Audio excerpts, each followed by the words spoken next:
Salam semangat, semua guru hebat. Saya, Fister Apriana Lobang SPD, CGP Angkatan 7 dari SMK Negeri 1 Kalabahi Kabupaten Alor, Nusa Tenggara Timur, akan menyampaikan aksi nyata modul 1.4 Budaya Positif dengan lini masa seperti yang terpampang di slide.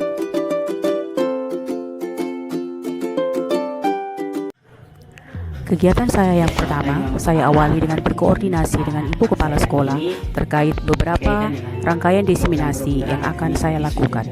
2 bulan, ada 4 modul yang sudah kami pelajari. Untuk modul 1 itu adalah yang pertama, filosofi Ki Hajar Dewantoro, kemudian yang kedua, nilai guru penggerak, yang ketiga, visi guru penggerak, dan yang keempat ini budaya positif.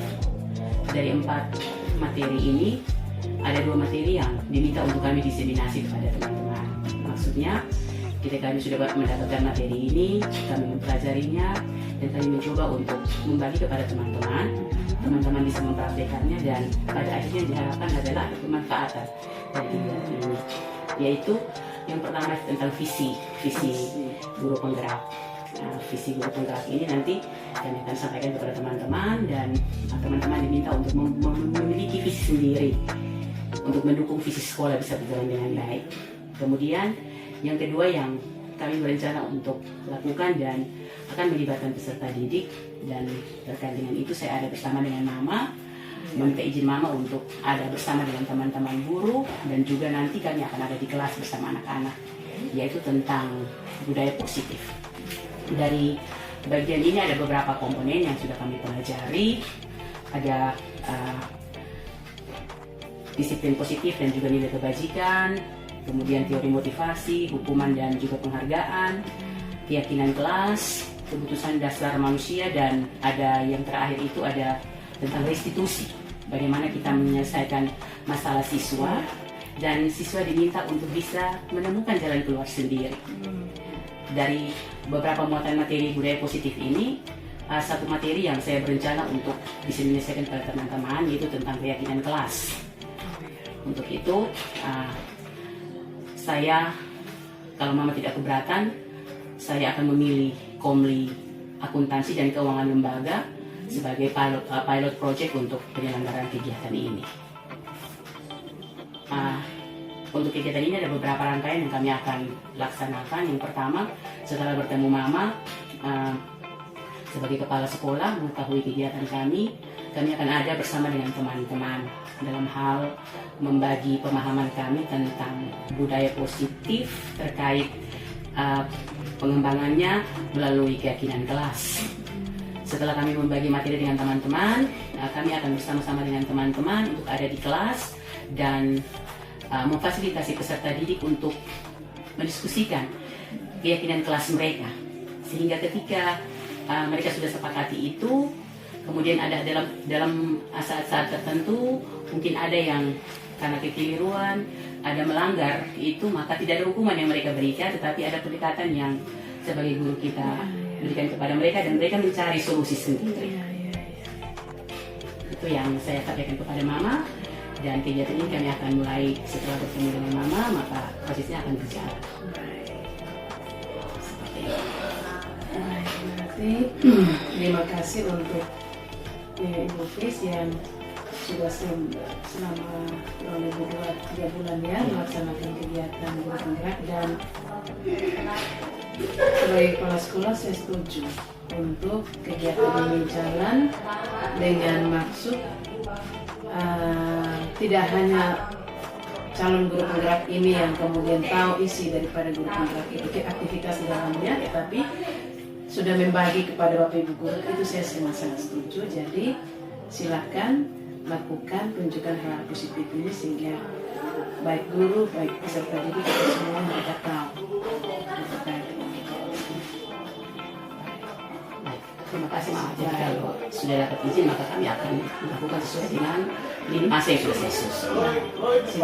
Terima kasih untuk dukungan dan kerjasamanya Mama. Terima kasih. Oke, silakan lanjutkan. Setelah berkoordinasi dengan kepala sekolah, saatnya diseminasi dengan Bapak Ibu guru dari 2 kompetensi keahlian yang saya pilih untuk kegiatan saat ini. Shalom. Ya, salam semangat untuk semua guru hebat di Komli Akel dan juga Komli OTKP yang hadir saat ini. Baik Bapak Ibu semua, kita bersyukur kepada Tuhan karena Tuhan masih mengizinkan kita untuk melakukan semua karya dan pengabdian kita sebagai guru di sekolah ini. Dan dalam kapasitas kami sebagai calon guru penggerak angkatan 7 dari SMK Negeri 1 Kalabahi, kami diberi kesempatan untuk mendiseminasi materi yang telah kami dapat di modul 1 kepada Bapak Ibu. Sehingga setelah berkonsultasi dengan Ibu Kepala Sekolah, kami memilih 2 kompetensi keahlian, yaitu kompetensi keahlian akuntansi dan keuangan lembaga dan otomatisasi tata kelola perkantoran untuk pilot project dalam pelaksanaan modul ini.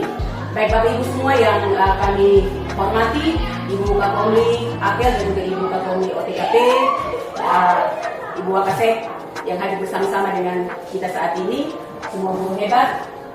Materi yang akan kami sampaikan yaitu berupa diseminasi modul 1.4 CGP Angkatan 7. Dari 4 modul yang sudah kami pelajari, saya mengambil satu topik kecil untuk kita, yaitu dengan judul keyakinan kelas sebagai upaya pembentukan budaya positif di sekolah.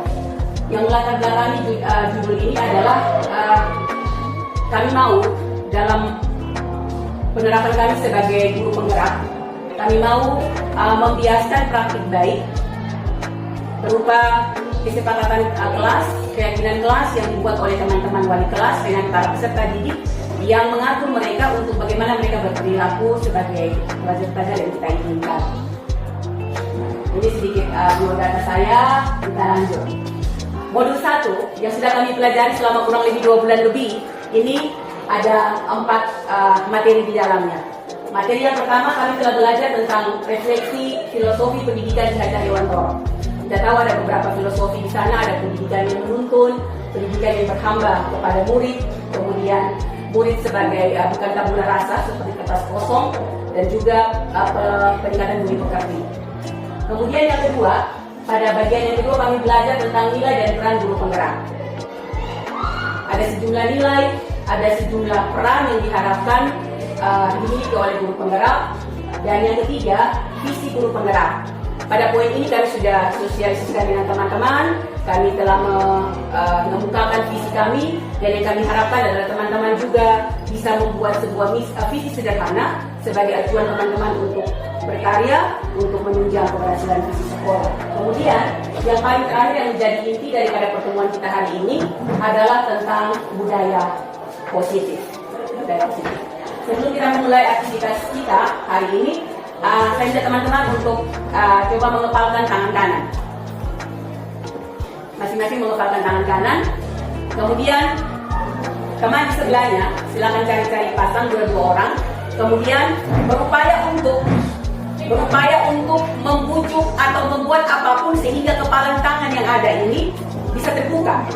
Teman-teman bayangkan bahwa yang ada di dalam tangan teman-teman ini barang yang sangat berharga yang harus dipertahankan. Silakan mau bujuk, mau rayu, mau sedikit menggelitik, silakan. Sehingga bagaimana kepalan tangan yang teman-teman ada ini, kepala ini, dia bisa terbuka. Waktunya 30 menit. Iya, 30 detik, maaf. 30 detik saja. Dimulai dari sekarang, silakan. Berupaya bagaimana supaya buka. Mau merayu silakan, mau apa silakan. Iya. Anggap saja bahwa kepala ini merupakan sesuatu yang sangat berharga.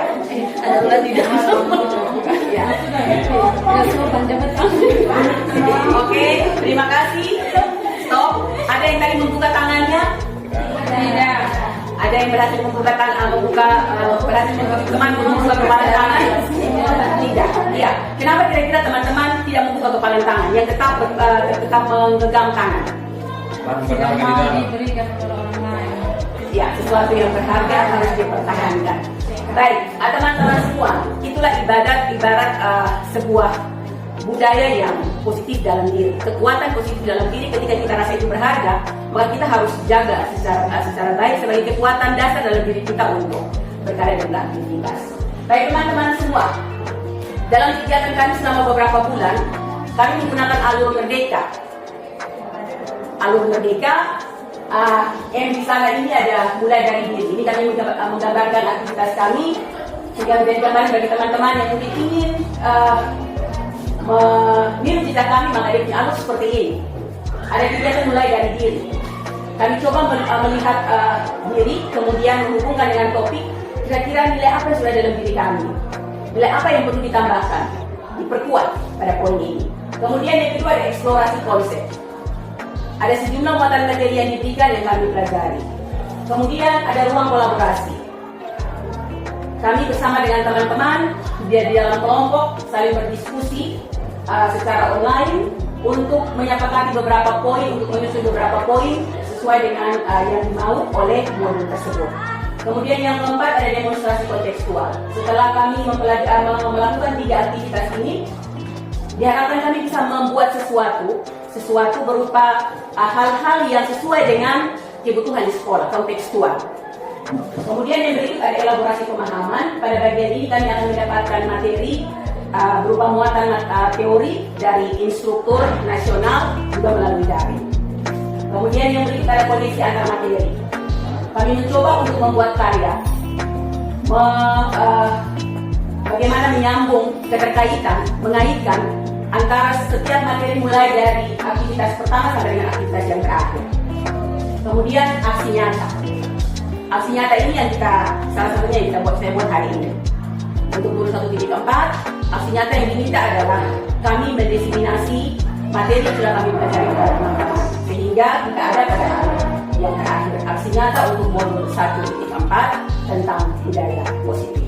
Baik teman-teman semua, berbicara tentang budaya positif kita sudah tahu. Berarti positif pasti selamanya dia punya ujung-ujungnya itu pada kebaikan. Ya. Kemudian ketika kita berbicara tentang budaya positif, dia ada sejumlah nilai, ada sejumlah keyakinan yang berpihak pada murid. Tadi pada awal saya bilang bahwa filosofi KHD itu ada dia punya fokusnya semua pada murid. Murid menjadi satu-satunya sasaran pelayanan kita. Mungkin kita ada yang tergelitik dengan mengatakan pendidikan berhamba kepada murid. Bukan kita yang berhamba, bukan pendidikan yang berhamba kepada murid. Berfokus pada murid, menjadikan murid sebagai satu-satunya fokus pelayanan kita. Kemudian budaya positif ini juga selain kita fokuskan pada murid sebagai satu-satunya fokus pelayanan kita juga punya tujuan untuk membuat mereka menjadi pribadi yang kritis, bertanggung jawab, hormat, dan pada umumnya dia ada pada profil nilai-nilai pada profil pelajar Pancasila yang ada dalam dimensi tadi yang disebarkan dengan begitu banyak nilai dalam profil pelajar Pancasila. Kalian tahu teman-teman semua, dalam budaya positif dalam modul 1.4 ini ada beberapa konsep yang kami sudah pelajari. Yang pertama, kami belajar tentang disiplin positif. Nanti kita lihat kira-kira disiplin positif seperti apa. Saya juga belajar dari teman-teman kira-kira bagaimana penerapannya. Kemudian yang kedua, teori motivasi, hukuman, dan penghargaan restitusi. Kita semua pernah menghukum tanpa kita sadari, kita semua pernah memberi penghargaan, tetapi kira-kira dia punya efek pada murid seperti apa. Kemudian yang berikut, keyakinan kelas. Ini yang menjadi fokus kita, saya bilang tadi bahwa yang menjadi fokus kita adalah bagaimana setelah pelatihan ini teman-teman sebagai wali kelas bisa memfasilitasi peserta didik untuk menyusun keyakinan kelas masing-masing. Kemudian kebutuhan kita juga melihat apa yang melatar belakangi semua itu. Ada kebutuhan dasar, 5 kebutuhan dasar. Kemudian ada restitusi, 5 posisi kontrol dan segitiga restitusi. Restitusi ini teknik penyelesaian masalah, tetapi teknik penyelesaian masalah yang pada akhirnya siswa dia menemukan sendiri jalan keluar. Ya, ini beberapa konsep budaya positif. Sekarang kita masuk pada bagian yang pertama. Kira-kira ketika bilang disiplin, menurut teman-teman disiplin itu apa? Ketika orang bilang disiplin, maka dalam pikiran teman-teman, apa itu disiplin menurut teman-teman? Tertib. Kemudian ada lagi yang lain, terima kasih Ince. Tepat waktu. Ya, taat aturan. Ketika kita bicara tentang disiplin, di benak kita semua pasti berhubungan dengan kepatuhan pada peraturan, kepatuhan pada tata tertib. Kemudian hal berikutnya saya mau tanya kepada teman-teman. Ketika kita bilang disiplin, maka imbasnya adalah ada sebab dan akibat. Itu yang selama ini kita buat. Ketika tata tertib itu ditaati, maka ada sejumlah penghargaan yang kita berikan. Ketika tata tertib itu dilanggar, maka ada hukuman, ada sanksi yang diberikan. Sadar atau tidak sadar, kita dalam pentaatan pemberlakuan disiplin ini, kita selalu fokus pada dua hal itu. Yang baik, kita berikan penghargaan. Yang melenceng, kita berikan hukuman. Tetapi dalam materi kita hari ini tentang disiplin, dalam tanda kutip disiplin positif yang menjadi fokus kita, yang dimaksudkan di sini adalah cara kita mengontrol bagaimana menguasai diri untuk memilih tindakan yang mengacu pada nilai-nilai yang kita hargai, termasuk di dalamnya di dalam pribadi siswa. Bagaimana kita membentuk siswa untuk mereka menemukan bahwa dalam diri mereka ada sejumlah nilai yang menjadi kekuatan mereka yang harus dijaga. Seperti tadi pada permainan ice skating awal tadi. Ketika mereka merasa bahwa nilai yang sangat berarti, harus dijaga untuk tidak terkontaminasi, tidak tercemar oleh hal-hal yang lain.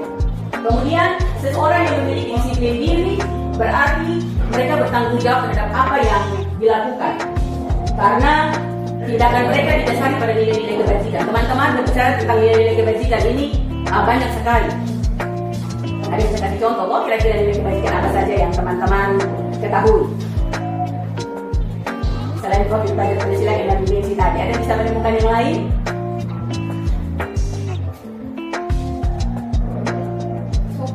Ya, sopan, suka menolong, apalagi? Ada yang lain?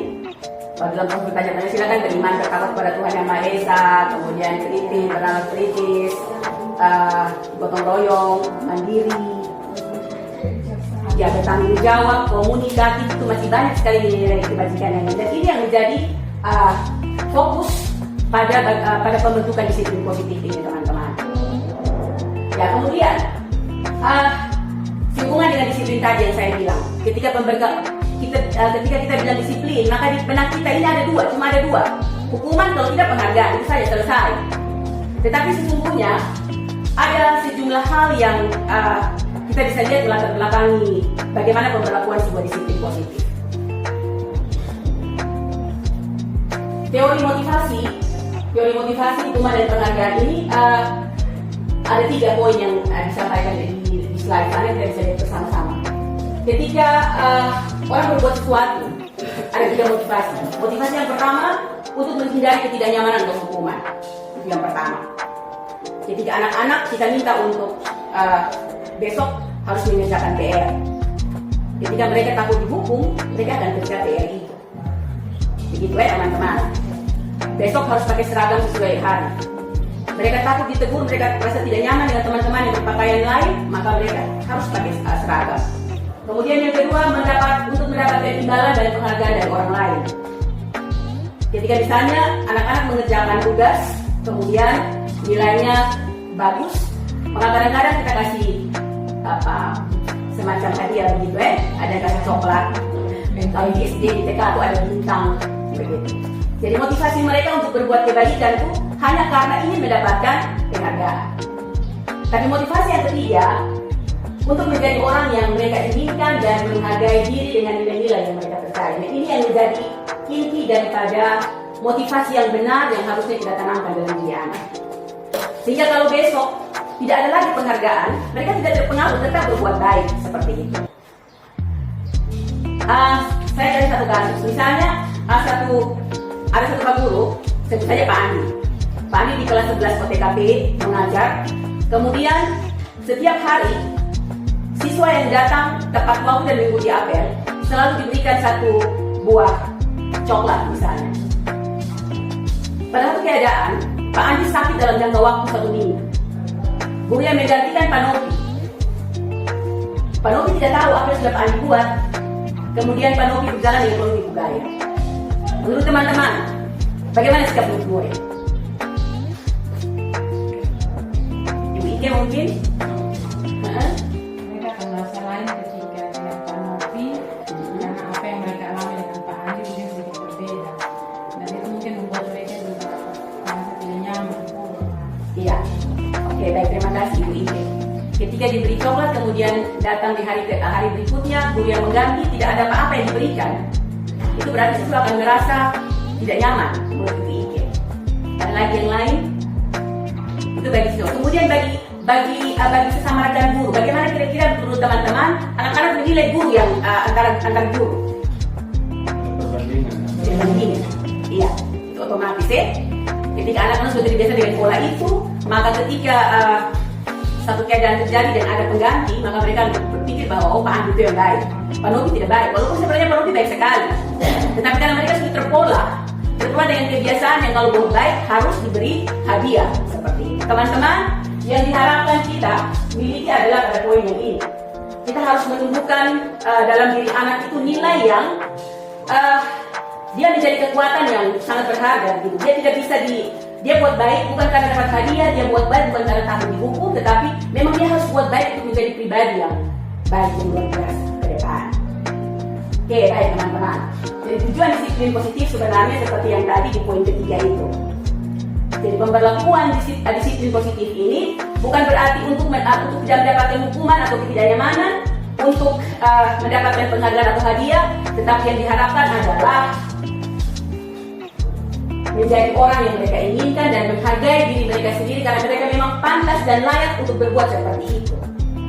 Mereka pribadi yang harus berbuat baik tanpa ada motivasi lain selain berupaya untuk menjadi diri mereka sendiri. Baik, teman-teman semua, ketika murid-murid kita memiliki motivasi tersebut, ini motivasi yang ada dalam diri yang disebut dengan motivasi intrinsik.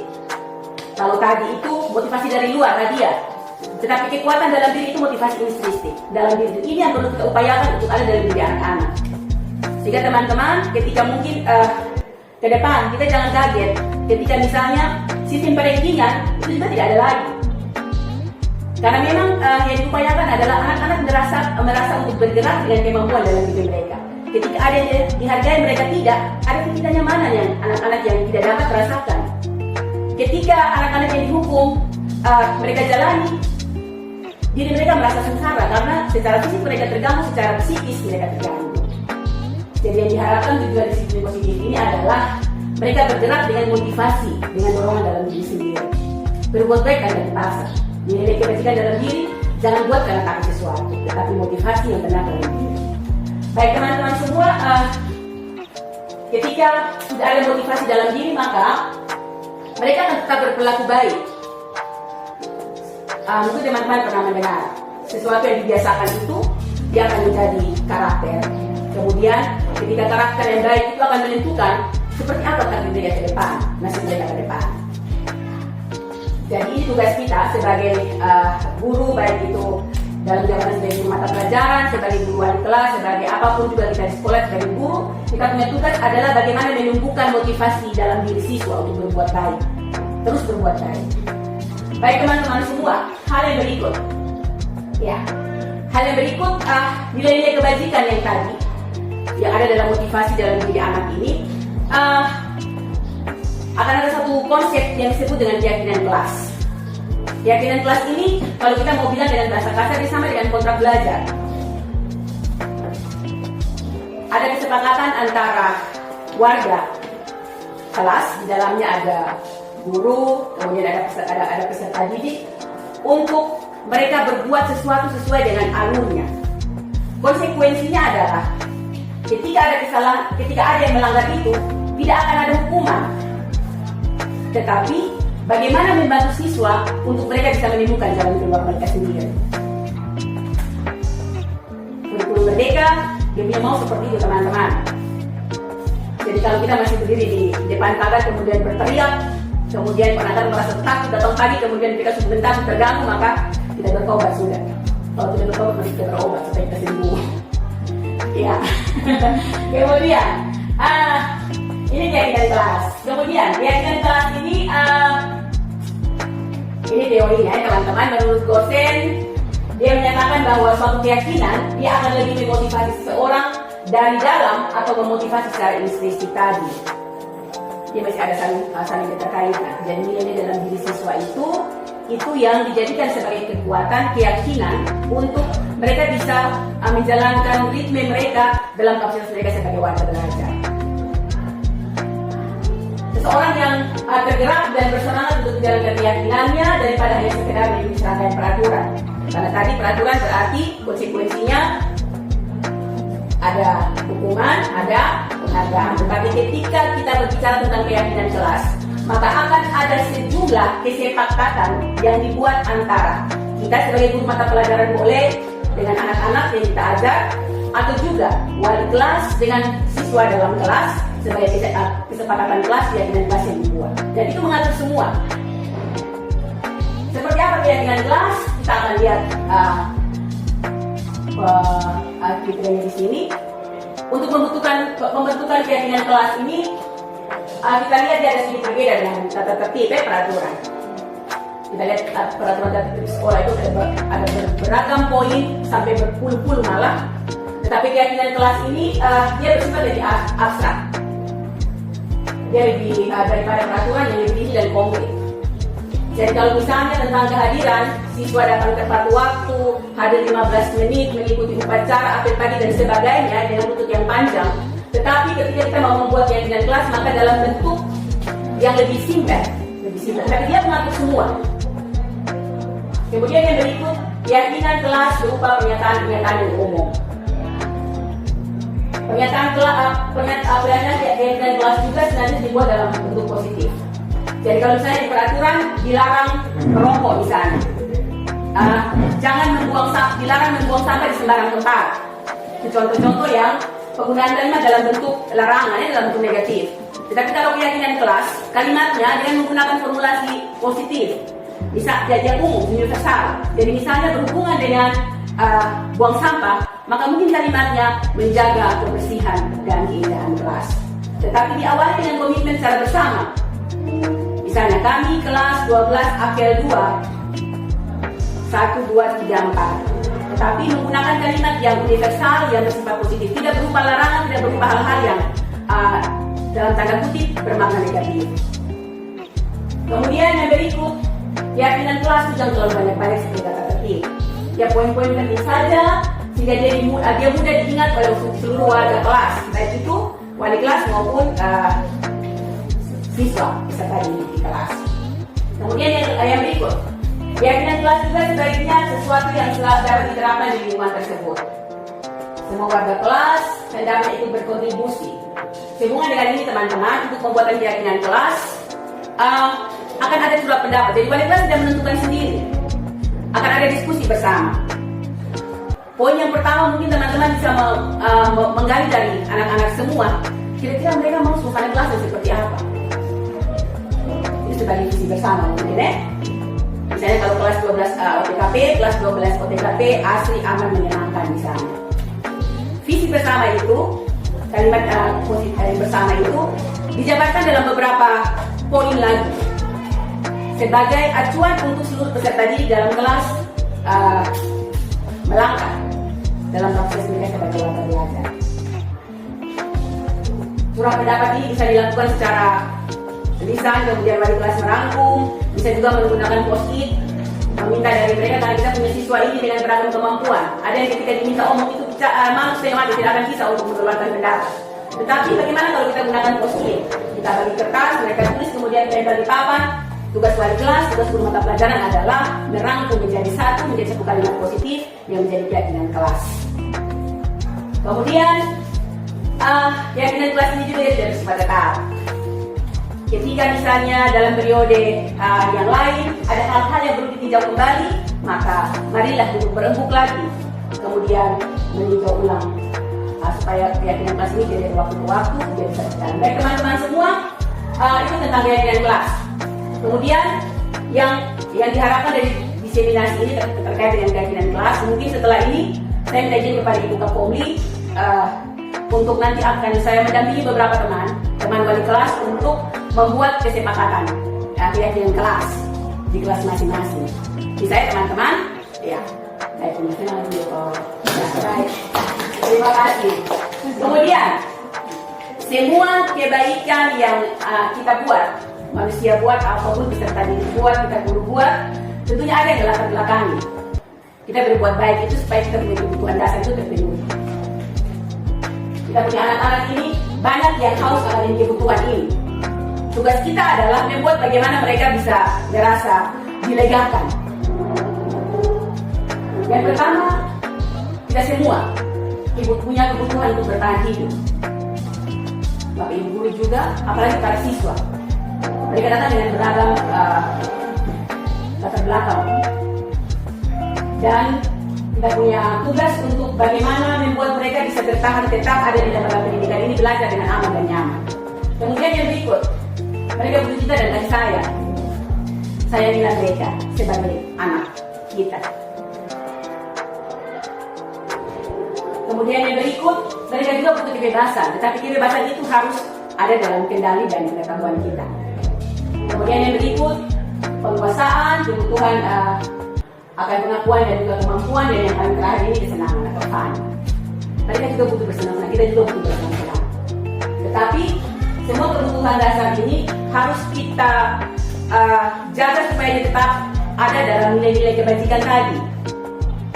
Semua yang kita buat itu dengan motivasi yang benar, yaitu motivasi dalam diri kita, baik maupun anak-anak. Mereka buat semua untuk kebaikan mereka. Baik, teman-teman semua, hal yang berikut. Pernah jadi penghukum kok? Pernah jadi pembuat rasa bersalah? Sering. Ya. Ketika anak-anak tidak mengerjakan tugas atau terlambat. Ada yang pernah suruh tulis saya tidak mau terlambat lagi 100 kali? Belum pernah. Ada yang pernah meminta mereka ketika tidak menjalankan tugas di depan berlutut? Apakah teman-teman sadar itu hukuman? Hukuman atau sanksi kira-kira? Kalau hukuman, pasti dia mendatangkan ketidaknyamanan. Anak termasuk sengsara dalam fisik, begitu. Mereka menderita, baik secara fisik maupun secara psikis. Hukuman, ya hukuman. Ketika mereka butuh sakit, ya, dalam jangka waktu beberapa jam. Semua ini kita pernah lakukan. Kita guru pernah menjadi seorang penghukum. Pernah, saya juga pernah. Membuat rasa bersalah. Pernah juga. Ada yang bisa kasih contoh, bahwa kira-kira dalam konteks ini bagaimana? Pernah saya. Ya, ini cek coba.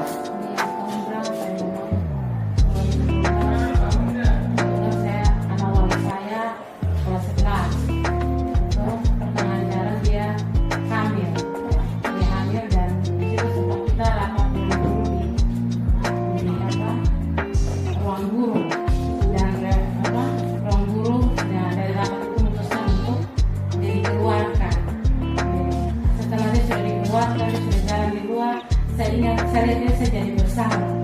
Coba waktu itu, dia bisa menjaga diri, dia bisa bertahan untuk sampai tamat. Mungkin dia bisa jadi orang. Ya, itu salah satu contoh ya. Kalau dalam kelas tanpa kita sadari, kita sering menjadi pembuat rasa bersalah siswa. Ketika misalnya anak tidak kerja PR, kira-kira kalimat apa yang biasa kita pakai? Ketika kita membuat anak, menyudutkan mereka, dalam kata lain ya, ini teman-teman semua, menyudutkan mereka, membuat mereka merasa sangat terpuruk begitu.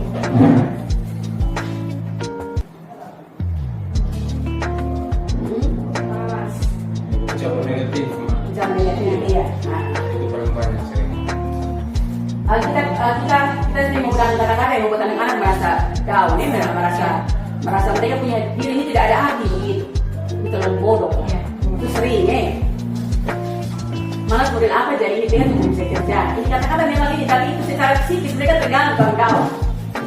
Oke, kemudian kita juga sering menjadi teman mereka, pemantau juga sering. Kemudian yang terakhir ini saya ada buat kami guru ada sedikit besar manajer. Ini yang diharapkan kita sebagai guru begitu. Kalau teman kita ada, kemudian kita memberikan jalan keluar dari siswa. Kita hadir sebagai teman, saling berbagi. Pemantau kita pilih dan kita lihat mereka. Tetapi manajer di sini adalah kita mendampingi mereka, kita mengatur mereka, kita mengelola mereka sehingga mereka bisa menentukan sendiri apa yang mau mereka buat, tetapi dalam koridor yang benar. Ya, teman-teman semua, jadi dari 5 posisi kontrol ini yang diharapkan adalah kita menjadi seorang manajer, mengatur. Kita bisa mengatur secara baik seluruh aktivitas pembelajaran baik di kelas maupun bagaimana mengelola kepribadian anak menjadi pribadi yang baik pula. Oke, kemudian yang berikut ini ada satu kata baru, restitusi. Teman-teman pernah dengar kok? Ya, restitusi. Ya, restitusi ini kalau kita melihat seperti perbaikan, begitu.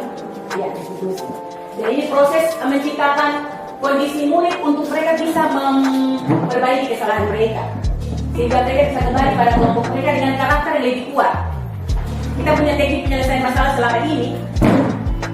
Kalau kita boleh jujur, ketika anak datang, kenapa jadi buat begitu? Itu alasan apa?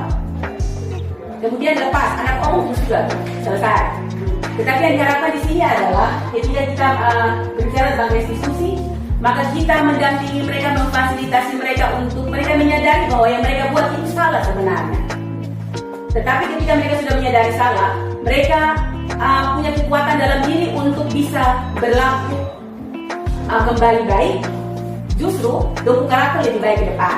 Begitu. Untuk kayak di sini teman-teman semua, ini ada ciri-ciri restitusi. Ciri-ciri restitusi yang membedakan dengan program disiplin lain. Ini juga bentuk budaya positif tadi yang kita sudah bilang ini. Dan restitusi bukan untuk menebus kesalahan, namun untuk belajar dari kesalahan. Waktu lalu kerja tugas untuk modul ini, saya panggil ini untuk praktek restitusi. Ketika dia terlambat, saya tidak bertanya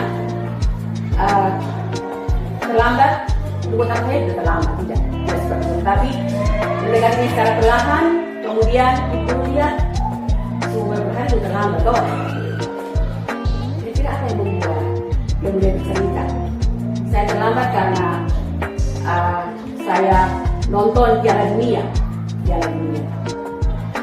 Kemudian saya mengatakan bahwa semua orang nonton Piala Dunia, tapi kenapa dia kan bisa bangun pagi? Ini susah. Dia mengatakan bahwa itu sebenarnya saya tidak bisa saya juga bisa tidak terlambat sebenarnya. Karena saya buka HP ada alarm.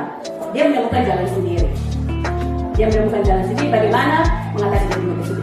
Dia tidak memponis siswa sebagai siswa bersalah kemudian stop, tetapi memfasilitasi mereka untuk mereka mencari jalan keluar dari masalah mereka.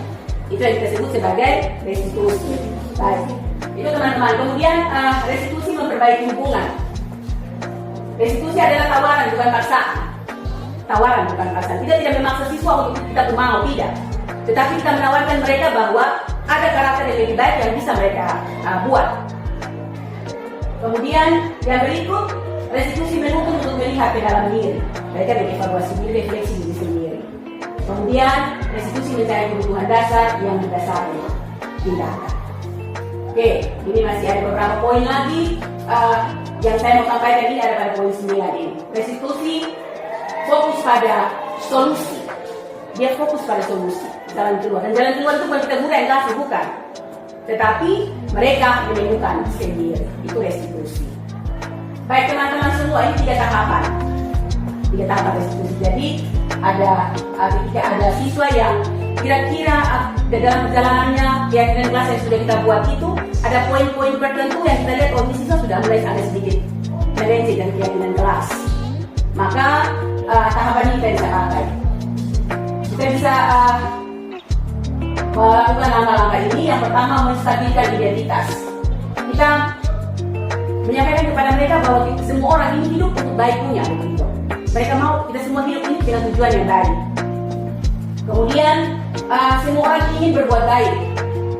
Tetapi kita membimbing mereka untuk mereka menemukan kira-kira ada hal apa yang dalam diri mereka yang salah sehingga kita memanggil mereka. Validasi tindakan yang salah.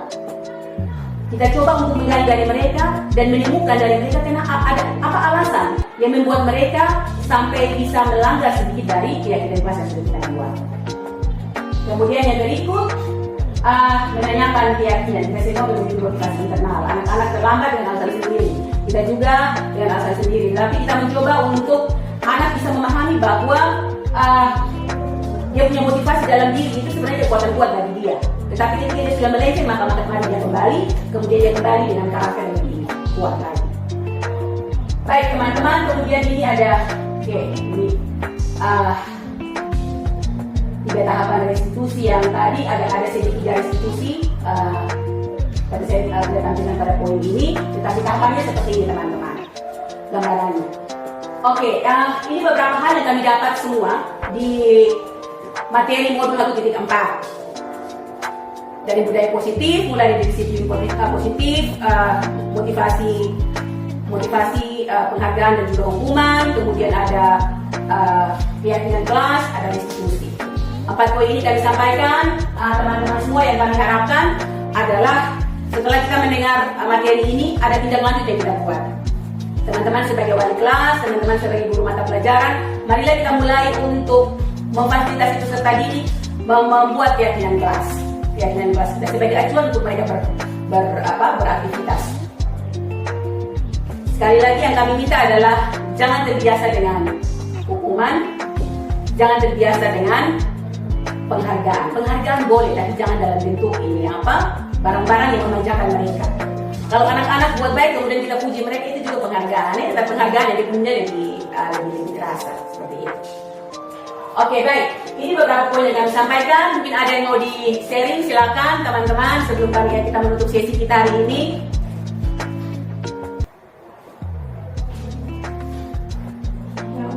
Ya, mungkin silakan.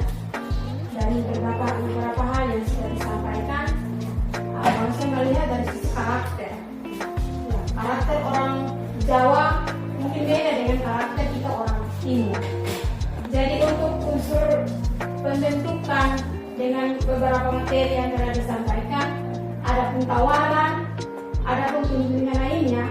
Tapi kalau dari sisi kita orang NTT mungkin ada sedikit paksaan. Paksaannya, maksudnya paksaannya dalam tanda petik hal positif. Nah, kalau misalnya dalam materi ini kok terjadi ada paksaan di situ, bagaimana kalau dari sisi materi? Terima kasih. Ya, baik. Terima kasih Mbak Melince. Jadi memang ini juga menjadi sumber pertanyaan kami ketika kami ada di kelas daring. Kita mengatakan bahwa ini ideal untuk orang kelas-kelas yang di luar. Bagaimana dengan kita anak-anak alor yang memang karakternya harus diterasi dulu begitu. Kalau tidak diberikan sedikit sesuatu yang ada sedikit dobrak mereka tidak akan bisa bergerak. Intinya adalah bahwa yang kita harus miliki bahwa semua nilai kebaikan dalam diri manusia ini sama. Tidak ada yang beda. Orang Jawa punya kebaikan sama dengan orang Arab punya kebaikan dalam diri. Tetapi bagaimana lingkungan kita membentuk mereka untuk mereka tetap ada pada nilai itu. Kenapa anak-anak Jawa dengan anak-anak Arab beda? Sebenarnya sama kok, kenapa tidak? Tetapi memang kalau lingkungan membentuk mereka untuk seperti itu. Ketika mereka di rumah, kemudian orang tua terbiasa dengan sifat yang dengan kasar, panggil mereka tidak pakai nama lagi, tetapi sebut dengan sapaan-sapaan yang tidak bagus dalam tanda kutip. Mana ada yang memanggil dengan bodoh, binatang, sebagainya. Dan itu menstigma mereka untuk mereka merasa rendah diri. Jadi sebenarnya yang menentukan ini adalah lingkungan di mana mereka hidup. Terlebih lagi kita di sekolah ini, kita punya tugas penting untuk bagaimana membuat mereka untuk mereka menyadari bahwa mereka tidak ada beda dengan anak di luar. Tidak. Semua nilai dalam diri nilai sama semua. Nilai kebaikan semua sama dalam diri. Tinggal bagaimana memunculkan itu motivasi intrinsik tadi itu. Sifat-sifat dalam diri semua manusiawi ya teman-teman. Ada penurut, kita juga ada pembangkang. Kita tidak menafik. Saya juga bilang pendiam, tapi tidak. Saya ada setidak-tidaknya juga. Tetapi bagaimana untuk kita membantu memfasilitasi peserta didik untuk yang muncul itu bukan yang membangkang, tapi yang muncul itu adalah penurut. Begitu. Ketika anak-anak masuk, kemudian kita budayakan dengan menerima mereka secara baik, memperlakukan mereka dengan secara baik, karena mereka masuk dengan keras. Tidak mungkin toh teman-teman. Begitu. Jadi memang semua kesatuan ini menentukan bagaimana karakter anak terbentuk. Mereka hidup lebih banyak di rumah. Di sekolah cuma beberapa jam saja. Tetapi tugas kita adalah bagaimana kita menggerakkan mereka untuk semua motivasi dalam diri mereka ini bisa keluar dengan baik. Sifat-sifat alamiah dalam diri kita ada negatif, ada positif, sama-sama jalan. Tetapi tugas kita guru adalah kita membuat supaya bagaimana yang baik itu yang muncul ke permukaan. Seperti itu. Begitu ya Mami Inge. Ya ini tugas berat, kami mari kita bersama-sama bekerja dengan kolaborasi. Kita tidak bisa kerja sendiri. Kalau saya mau untuk kelas saya baik, anak-anak saya penurut, kemudian ada yang masih menggunakan kekerasan, masih tampak kiri kanan, tidak akan bisa. Jadi mari kita berkolaborasi, itulah gunanya tadi yang individual apresiatif tadi itu. kita berkolaborasi untuk membentuk bagaimana anak-anak kita bisa menjadi anak-anak yang berprofil belajar Pancasila. Baik teman-teman, ini sekian dari saya. Ya, materi yang telah saya berikan. Mama Kepala Sekolah, selamat datang. Ya, satu kata kutipan terakhir. Masih ada lagi yang tanya, Pak, sebelum kita tutup pertemuan kita. Dan memang ibunya ada? Tidak. Berarti kita siap bekerja, kita siap untuk memberikan yang terbaik. Semua potensi diri kita mari kita keluarkan. Keistimewa, nilai-nilai kebaikan kita. Kita kasar ada di sekolah, dan kita kasar kita turun sedikit di bawah, dan kita kasih naik. Begitu. Bisa susah, bisa lah, bisa, kenapa tidak? Oke, susah tidak bisa. Ya, kita mulai. Ya, baik. Mari kita coba mulai ya teman-teman semua, kita coba bergerak. Kami sudah mulai, kami bergerak dan menggerakkan. Mari kita sama-sama bergerak. Begitu. Di akhir dari pertemuan kita teman-teman ada satu kutipan yang saya ambil. Guru yang biasa memberitahu, guru yang baik dia menjelaskan, guru yang superior dia mencontohkan, guru yang luar biasa dia menginspirasi. Kita mau ada pada teman yang mana? Ayo kita menginspirasi anak-anak kita. Dan inspirasi dengan cara bagaimana kita memunculkan nilai kebaikan kita sebagai contoh dan teladan bagi mereka. Baik teman-teman semua, terima kasih untuk kesempatan sharing hari ini. Dan mohon maaf jika dalam penyampaian saya terlalu teoritis, tapi memang itulah yang diharapkan untuk kami sampaikan kepada teman-teman. Mari kita bergandengan tangan untuk melakukan praktik baik ini demi kemajuan sekolah kita di SMK Negeri 1 Kalabahi. Coba semua dulu teman-teman. Ya, ketika saya bilang guru baik tepuk satu kali. Maaf, ketika guru biasa tepuk satu kali, guru baik 2 kali, guru superior 3 kali tepuk, kemudian guru luar biasa tepuk pramuka. Kali kita pakai pramuka ya.